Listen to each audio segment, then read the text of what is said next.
तो बात करते हैं स्पिरिचुअलिटी की और रिलीजन की। देखिए बड़ी सिमिलैरिटी सी है, पर बहुत कम ऐसे ज्ञानी मिलेंगे, बहुत कम ऐसे गुरु मिलेंगे, बहुत कम ऐसे गाइड मिलेंगे आपको जो बता पाएंगे कि वास्तविक जो बीच में एक लाइन है वो दोनों को अलग कर देती है। बहुत ही सिंपल शब्दों में जो मेरा उद्देश्य है वो आपको क्लियर कर देना चाहता हूँ कि स्पिरिचुअलिटी और रिलीजन दोनों अलग अलग है। बहुत से लोगों ने इसको इतना मर्ज कर दिया है कि हिंदू संस्कृति में इसको इतना जोड़ के दिखाया गया है कि बिना धार्मिक हुए आप आध्यात्मिक हो ही नहीं सकते। और यदि आप आध्यात्मिक होना चाहते हो और आपको धर्म के बारे में नहीं पता तो आध्यात्मिक तो कभी नहीं हो सकते। और आप सीधा आध्यात्मिक बनना चाहते हो तो आपको पहले धार्मिक होना पड़ेगा। और यदि आप धार्मिक हो और आध्यात्मिक नहीं हो तो ये कौन बताएगा? तो आध्यात्मिक होना है, धार्मिक नहीं होना है, धार्मिक होना है फिर आध्यात्मिक होना है, या दोनों एक ही हैं? कौन बताएगा? Confusion, question mark. दिमाग बोलता है छोड़ो यार, मुझे क्या करना है। I don't want to get into the politics, I don't want to get into the religion, I don't want to get into the spirituality। मुझे क्या फर्क पड़ता है यार, मैं अपनी लाइफ जी रहा हूँ, it's okay। No my dear, it's not okay। It's the only thing that you need to learn, क्योंकि आप यहाँ आए हैं इस पृथ्वी के गोले पे, आप लर्निंग करने आए हैं। और अगर आपने लर्निंग नहीं करी ना, यकीन मानिए आप घूमते रहोगे, अलग अलग योनियों में आप घूमते रहोगे, कभी कुछ कभी कुछ कभी कुछ। और ये सच है। देखिए सच होता है तीन तरह का, मेरा सच, आपका सच, और एक जो सच है वो सच। स्वीकार करने से सच के कतई फर्क नहीं पड़ता। जितना जल्दी स्वीकारोगे उतना जल्दी सत्य की तरफ बढ़ जाओगे। सत्य पहले भी सत्य था, अभी भी सत्य है और शाश्वत सत्य है, कोई झुठला नहीं सकता। अनंत काल तक सत्य सत्य ही रहेगा, जैसे ग्रेविटी, चाहकर भी कोई झुठला नहीं सकता।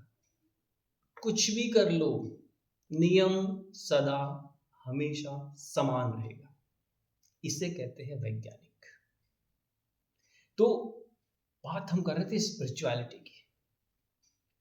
देखिए स्पिरिचुअलिटी को समझने के लिए और रिलीजन को समझने के लिए एक छोटा सा एग्जांपल देता हूँ। हम सब ने पढ़ाई करी, एजुकेशन ली है, और हम लोग क्या करते हैं, स्कूल पढ़ते हैं, देन कॉलेज पढ़ते हैं, एंड देन हमें और आगे पढ़ना होता है तो हम यूनिवर्सिटी में जाते हैं।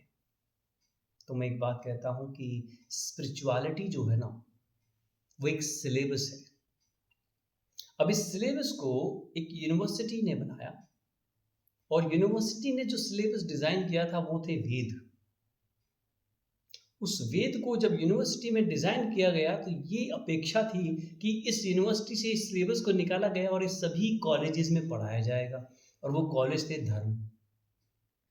धर्म की अलग अलग शाखाएं थी।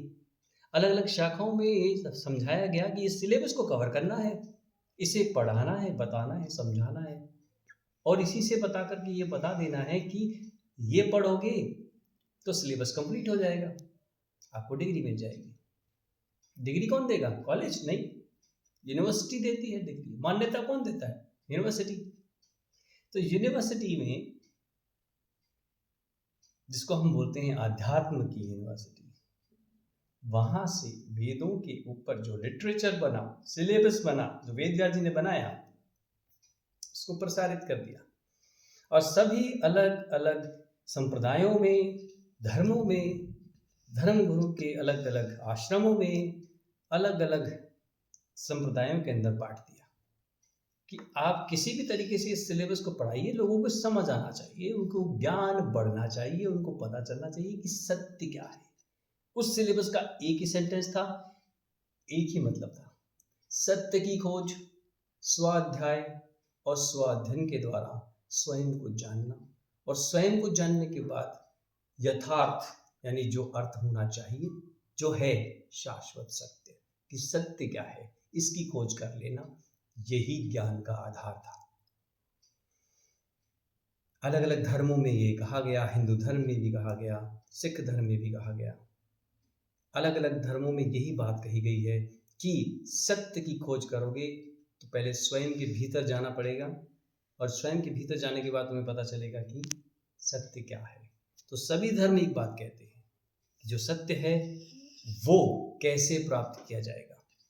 तो स्व अध्याय से, स्व अध्ययन से जो हम करते हैं, जो हमें ज्ञान मिलता है, उस पर हम प्रैक्टिकल करते हैं, उसको याद रखते हैं, उसको अपने साथ संजोते हैं, अपने जीवन में धारण करते हैं, और उसके साथ साथ बढ़ते जाते हैं, अपने अनुभवों को जोड़ते जाते हैं। जो हमने पढ़ा है उसे अनुभव करते जाते हैं, जो हम थ्योरी पढ़ रहे हैं, जो हम लर्न कर रहे हैं, वो हमने जीवन में उतारते जा रहे हैं।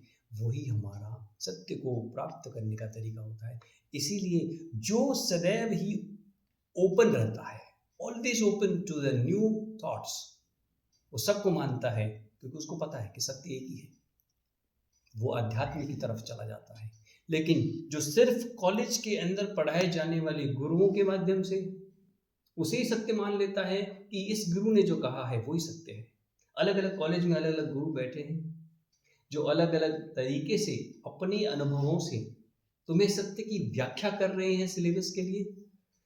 आपने उसे सच मान लिया, आपने गुरु को सच मान लिया, और उस ज्ञान को जो उसने अनुभव किया उसे सच मान लिया, और वहीं पे क्लोज कर दी किताब। तो आप धर्म के अनुयायी हैं, आप उस धर्म के, उस संप्रदाय के अनुयायी हैं। आपने अपना ज्ञान की सोच को वहीं रोक दिया, आप बस वहीं तक जाना चाहते थे, आप उसमें खुश हैं। पर वास्तव में अध्यात्म तक पहुंचने के लिए जो रास्ते बताए गए, जो शाखाएं निकाली गई, जो कॉलेज बनाए गए थे, वो आपकी समझ को बढ़ाने के तरीके थे। अलग अलग गुरुओं को बिठाकर उस एक सिलेबस को पढ़ाने के लिए वहां पे बिठाया गया है। तो जितने भी गुरु हैं, जितने भी धर्म गुरु हैं, जितने भी मठ हैं, जितने भी आश्रम हैं, जितने भी अध्ययन की पुस्तकें हैं, जितने भी ग्रंथ हैं, शास्त्र हैं, और जितने भी रचना हुई हैं, वो आपको एक सहारा देने के लिए हुई है कि सत्य को कैसे जानोगे, सत्य को कैसे पहचानोगे। उन सब विचारों को जहाँ पे लिखा गया है, जिस पुस्तक का जो भी नाम दिया गया है, वो उन गुरुओं के, उन रचयिताओं के अपने अनुभव हैं। यदि आप दूसरे के अनुभव को नमन करके स्वीकार कर लेते हैं, धारण कर लेते हैं, तो आपकी आध्यात्म की यात्रा वही रुक गई। क्योंकि धर्म का मूल क्या है मैं आपको बताता हूं। धर्म का एक ही लाइन में आप मतलब समझ सकते हैं। धर्म का मतलब होता है धारण करने योग्य, वो नियम जिन्हें आप धारण कर सकते हो। धारण किस में करोगे? चरित्र में। धारण किस में करोगे? व्यवहार में। धारण किस में करोगे? स्वीकारोक्ति में, कि मैं स्वीकार करता हूं जो कुछ भी है मेरा नहीं है, मैं भी एक रचना हूं, ये रचनाकार ने जो रचा है मैं इसे स्वीकार करता हूं। इसकी स्वीकारोक्ति, ये होता है धारण करना। लेकिन मैं किस तरीके से धारण करना चाहता हूं? क्या मैं हिंदू धर्म में उसे धारण करना चाहता हूं? क्या मैं अलग संप्रदाय में उसे धारण करना चाहता हूं? ये सब सनातन की अलग अलग ब्रांचेस हैं। धर्म को बताया गया कि पहले धारण करना सीखो। जब तुम धारण करने लायक बन जाओगे तो तुम्हारे अंदर क्या होना चाहिए धारण करने के लिए? हम किसी भी चीज को धारण कैसे करते हैं? या तो हम वस्त्र धारण करते हैं तो शरीर पे करते हैं, भोजन ग्रहण करते हैं तो मुंह से करते हैं, जो पेट में जाके धारण होता है। यदि हम और किसी चीज को धारण करना चाहते हैं तो कैसे करेंगे? हमारे पास एक पात्र होना चाहिए।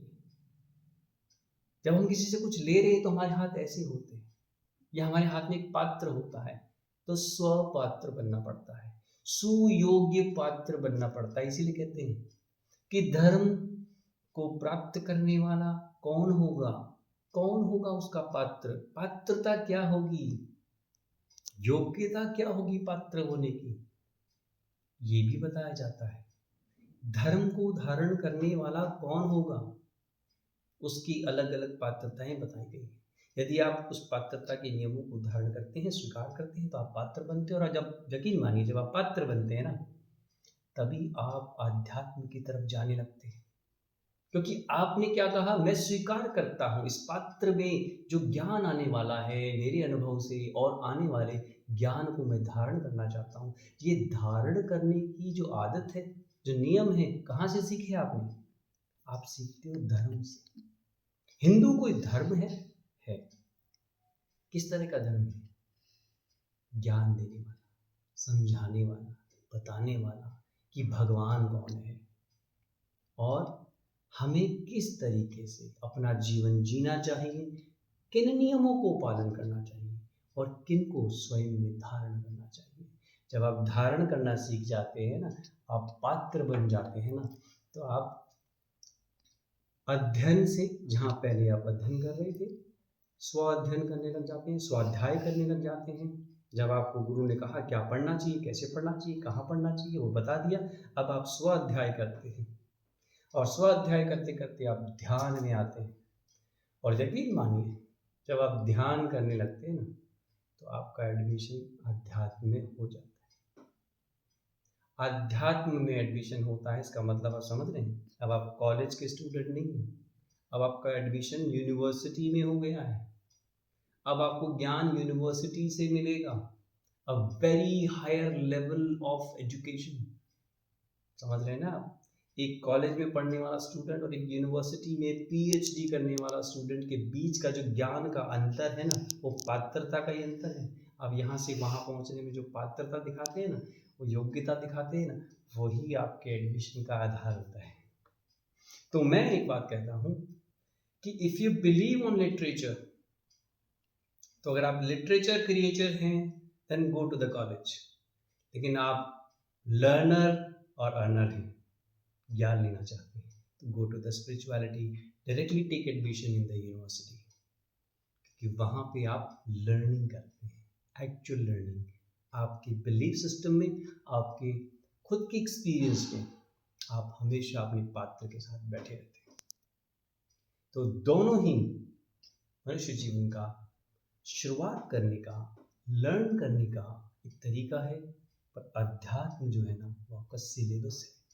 और रिलीजन जो है ना, वो आपके कॉलेज में पढ़ाने के तरीके हैं कि उसको आप कैसे सीखेंगे, कैसे पढ़ना चाहते हैं, वो आपकी चॉइसेस है।